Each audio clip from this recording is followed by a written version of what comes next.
जय हिंद। आज के वीडियो में हम लोग 7.11 का क्वेश्चन नंबर 14 को सोल्व करने जा रहे हैं। तो देखिए क्वेश्चन में दिया है 0 से 2 पाई लिमिट कोस पे पावर 5x dx ये फंक्शन दिया है। हम सबको पता है अगर कभी भी लिमिट 0 से 2a के रूप में रहता है तो वहाँ पर हम गुणधर्म P6 का प्रयोग करते हैं। यहाँ पर आप P5 का भी उपयोग कर सकते हैं, लेकिन यहाँ पर हम गुणधर्म P6 का प्रयोग करके सोल्व करेंगे, वो थोड़ा ईजी है तो इसलिए हम P6 का प्रयोग करेंगे। तो देखिए गुणधर्म P6 होता है क्या? गुणधर्म P6 होता है अगर कभी भी लिमिट 0 से 2a f(x) dx के रूप में फंक्शन दिया है तो वहाँ पर हम गुणधर्म P6 का प्रयोग करते हैं। तो इसका फॉर्मूला होता है 2 × 0। यहाँ पर देखिए क्या 2a, ये a जो है ना यहाँ पे इंटू में आ जाता है, मतलब 2 × 0 से a लिमिट हो जाता है। यहाँ पे 0 से 2a था, यहाँ पे 0 से a लिमिट हो जाता है, कहा कि 2 जो है ना यहाँ पे इंटू में आ जाता है। उसके बाद f(x) dx जो फंक्शन है वो हो जाता है।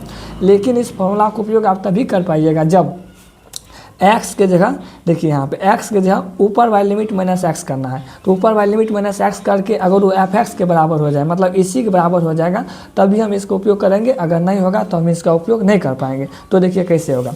तो सबसे पहले हम इसको f(x) मान लेते हैं, फंक्शन है तो फंक्शन आई है तो इसको हम f(x) मान लेते हैं। यहाँ हो जाएगा f(x) इक्वल टू कितना कोस पे पावर 5x और यहाँ पे dx हो जाएगा। और यहाँ पे करना क्या है, x के जगह ऊपर वाली लिमिट माइनस x दे के चेक करना है कि f(x) के बराबर होता है या नहीं होता है।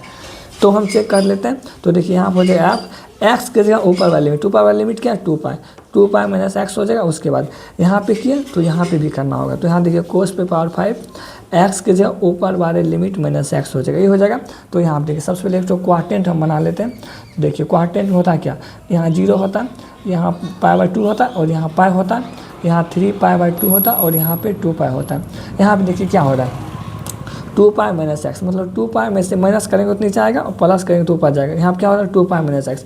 अगर माइनस करेंगे तो ये तीसरा में आएगा, ये पहला होता है, ये दूसरा होता है, ये तीसरा होता है और ये चौथा होता है। चौथा इसमें सभी प्लस होता है, इसमें साइन और कोसेक प्लस में होता है, इसमें tan और कोट प्लस में होता है, इसमें सेक और कोस प्लस में होता है। तो यहाँ पर क्या कोस 2π में से अगर माइनस करेंगे तो चौथा क्वार्टेट में आएगा, चौथा क्वार्टेट में सेक और कोस प्लस में होता है। तो मतलब यहाँ पे कोस जो हो जाएगा ना, यहाँ पे हो जाएगा कोस पे पावर 5x हो जाएगा, काहे कि प्लस में होगा।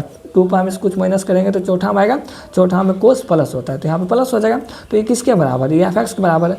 तो देखिए 2 ऊपर वाली लिमिट माइनस x किए तो f(x) के बराबर हो गया। तो अब हम यहाँ पे गुणधर्म P6 का प्रयोग कर सकते हैं। तो यहाँ पर हम गुणधर्म P6 का प्रयोग कर लेते हैं। तो देखिए नो, तो सबसे पहले हम इसको i मान लेते हैं, इसको हम i मान लेते हैं। तो यहाँ हो जाएगा i इक्वल टू, तो गुणधर्म P6 में होता था तो देखिए यहाँ पे 2a था, ये 2 यहाँ पे इंटू में हो जाता, 0 से लिमिट हो जाता था, यही होता है ना। तो देखिए यहाँ पे क्या, यहाँ पे 0 से 2a लिमिट है तो यहाँ पे 2 हो जाएगा। उसके बाद और लिमिट क्या हो जाएगा, लिमिट 0 से π हो जाएगा, ये हो जाएगा, काहे कि 2 यहाँ पे इंटू में आ गया। उसके बाद फंक्शन क्या दिया, फंक्शन जो है उसको लिख लीजिए। फंक्शन दिया है कोस पे पावर 5x और यहाँ पे dx, ये हो जाएगा।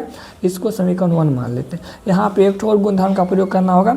देखिए हम सबको पता है अगर कभी भी लिमिट 0 से कुछ भी रहे तो वहाँ पर हम गुणधर्म P4 का प्रयोग करते हैं। तो देखिए गुणधर्म P4 होता है क्या, गुणधर्म P4 होता है अगर 0 से कुछ भी लिमिट दिया रहे और f(x) के रूप में कोई फंक्शन दे तो वहाँ पर हम गुणधर्म P4 का प्रयोग करते हैं। तो इसका फॉर्मूला होता है लिमिट जैसा है उसको ऐसे लिख दीजिए, लेकिन x की जगह ऊपर वाली लिमिट माइनस x हो जाता है, यही होता है। तो इसी को उपयोग करेंगे। तो देखिए यहाँ पर हो जाएगा क्या, यहाँ पर हो जाएगा i इक्वल टू 2 × 0 से π लिमिट, लेकिन x के जगह क्या हो जाएगा ऊपर वाली लिमिट माइनस x, मतलब यहाँ हो जाएगा कोस पे पावर 5 x के जगह ऊपर वाली लिमिट π है तो माइनस x, ये हो जाएगा dx।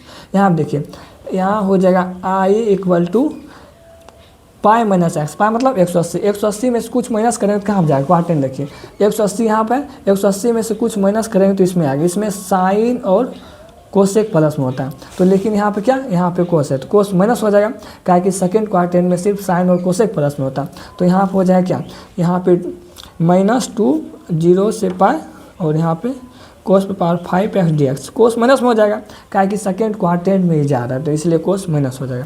इसको हम समीकरण 2 मान लेते हैं। अब इसको आगे सोल्व करने के लिए हमको समीकरण 1 और 2 को जोड़ना पड़ेगा। तो हम यहाँ पर लिख लेते क्या, यहाँ लिख लेते समीकरण 1 व 2 को जोड़ने पर, तो हम समीकरण 1 और 2 को जोड़ लेते हैं। तो देखिए समीकरण 1 में क्या था, समीकरण 1 में था i यहाँ पे भी है और i यहाँ पे है, तो i प्लस i कितना हो जाएगा 2i हो जाएगा। तो यहाँ हो जाएगा 2i इक्वल टू, उसके बाद देखिए यहाँ क्या दिया फंक्शन दिया 2 × 0 से π लिमिट, 0 से π लिमिट और यहाँ पे कोस पे पावर 5x dx। तो यहाँ हो जाएगा कोस पावर 5x और यहाँ पे dx हो जाएगा।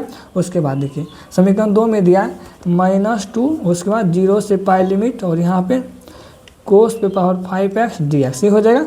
तो यहाँ पे ये हो जाएगा।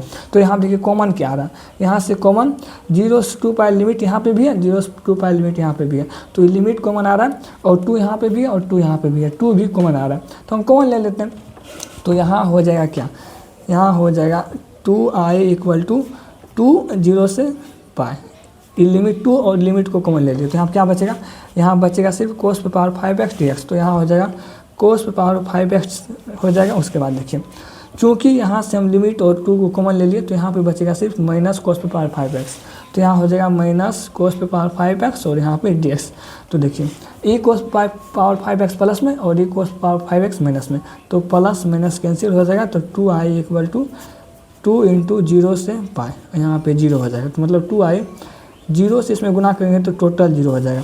तो गुना में इधर जाके भागाम तो ये भी 0 हो जाएगा। मतलब i = कितना 0। तो इसका फाइनल आंसर यही हो जाएगा।